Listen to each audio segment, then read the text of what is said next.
ध्यान मंडप करछंती चतुर्था विग्रह को बसैछंती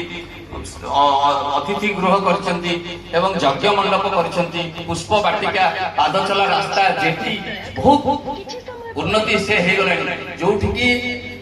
आमे 2008 मसिया रे जीवा पई रास्ता पाई नथिलु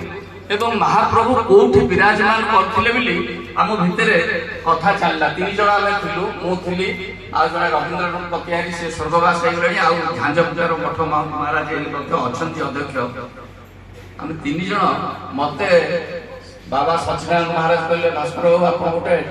टेकाटे धरନ୍ତୁ टेकाटे धरले से कहले आप छाड़ନ୍ତୁ ऊपर जोठी पड़िबो आमे जानिबा सेठी महाप्रभु किसे कहछन